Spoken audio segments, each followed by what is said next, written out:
আগের ভিডিওতে যেমনটা দেখলে আমার ভাগ্নির জন্মদিন ছিল রাতের বেলায়। তো আজকের দিনটা ওর জন্মদিন ছিল।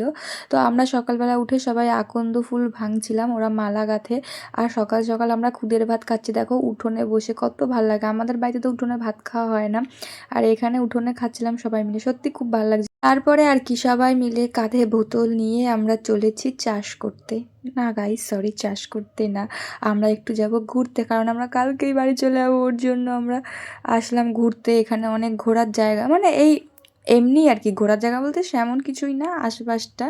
তো আমরা নৌকা পার করে ওই পারে যাব। তো চলে আসলাম আমরা নৌকা, এখানে দেখো অনেকগুলো নৌকা। সব থেকে যে বড় নৌকাটা, সেই নৌকাতে আমরা উঠে পড়লাম যাতে সবাই আমরা একেবারে যেতে পারি। আর আমার ভাগ্নি কিন্তু নৌকা চালিয়ে আমাদের ওই পারে নিয়ে যাবো। আর নৌকায় উঠেছি, পা না চোবালে হয় বলো তো জলে? আর পায়ের অবস্থা দেখো, খালি পায়ে এসছি বলে একদম খুব সুন্দর অবস্থা।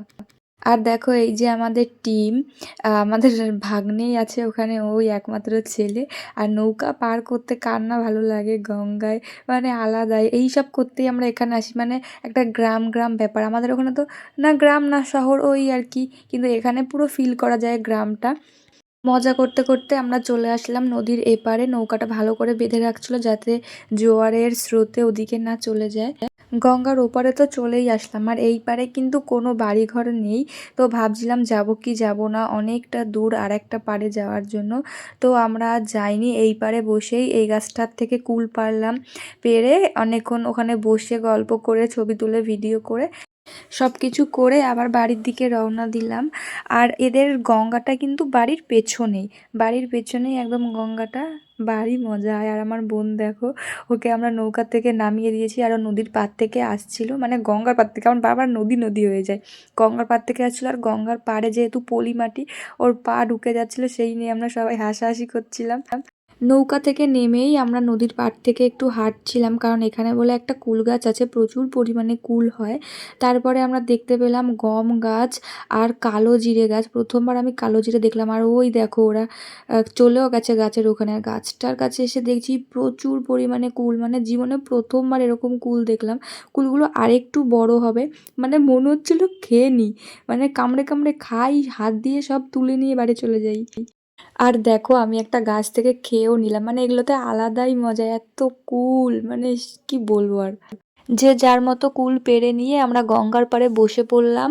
লবণ আর লঙ্কার গুঁড়ি মাখিয়ে, তার মধ্যে জলজিরাও ছিল, আমার তো জিভে জল চলে আসছে এখনই। আর গঙ্গার জলটা কমেও আসছিল।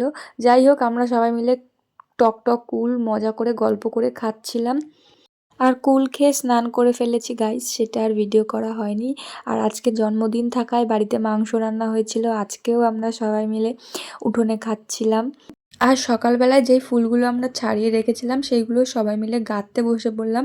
রাতের বেলা একটা ছোট্ট করে অনুষ্ঠান হবে, মানে কেক কাটা আর কি। ওর জন্যই আমরা হাতে হাতে বৌদির করে দিচ্ছিলাম, যাতে তাড়াতাড়ি মালা গাঁথাগুলো হয়ে যায় আর সবাই মিলে একসঙ্গে মজা করতে পারি। এদিকে বৌদি মালা গাঁথছে আর পায়েস বানাচ্ছিল। আমাদের সবার গাঁথা হয়ে গেছে, আর ঘরে গিয়ে দেখছি সবাই বেলুন ফুলাচ্ছে, তাই আমিও ওদের হাতে হাতে কাজ করছিলাম। আর আজকে ওদের দোকানদার ঠকিয়ে দিয়েছে, অনেক কিছু দিয়েছে, বলছে ওর মধ্যে হ্যাপি বার্থডে লেখাটাও আছে, কিন্তু দেয়নি। তো না দিলে তো ভালো লাগবে না দেওয়ালে, তাই আমি খাতার পেজ কেটে কেটে আমার ভাইপোর কালার পেন্সিল দিয়ে হ্যাপি বার্থডে টু ইউ লিখছিলাম। তারপরে আমরা সবাই মিলে ডেকোরেশনটা করলাম হাতে হাতে। ওর বান্ধবীরাও এসেছিল ওর জন্মদিনে। আর এই দেখো ফাইনাল লুক ডেকোরেশনের। যাই হোক, ছোটোর মধ্যে ভালোই হয়েছিল বেশ। এরই মধ্যে ছবি তুলে কেক কাটাও হয়ে গেল, আর কেক কেটে স্প্রে ওড়াচ্ছিল, অব্র দিচ্ছিল। অনেক দিন পর অব্র মাখলাম। আগে তো প্রায় জন্মদিন বাড়িতেই অব্র মাখানো হতো, সে অনেক বছর আগের কথা। তো অনেক দিন পর অব্র মাখলাম, আমার কিন্তু অব্র মাখতে খুব ভালো লাগে। আর দেখো আমার অবস্থাটা কি করেছিল। তারপরে আমরা কেক পায়েস খেয়ে নিলাম, আর ওর বান্ধবীরাও সবাই বাড়িতে চলে যাচ্ছিল। আজকের দিনটা ঠিক এভাবেই কাটিয়েছিলাম। সকাল হলো, আমরা বাড়ির দিকে রওনা দিলাম। সকাল সকাল আমাদের টোটো এসে পড়েছিল, দেখো ওরা সবাই আমাদের টাটা দিচ্ছিল। হুগলি নদীতে এসে দেখছি অবাক কাণ্ড, সকালবেলা একদম ভাটা, জল পুরো শুকিয়ে গেছে। তারপর আমাদের ট্রলার আসলো, ট্রলারে উঠে পড়ল। ট্রলার থেকে নেমে আমরা একটা টোটো ধরে নিলাম। তারপরে 3টে ট্রেন পাল্টে আমরা চলে আসলাম আমাদের বাড়ি ঠাকুরনগর। তো আজকে ভিডিওটা এটুকুই। সবাই ভালো থেকো, সুস্থ থেকো, টাটা।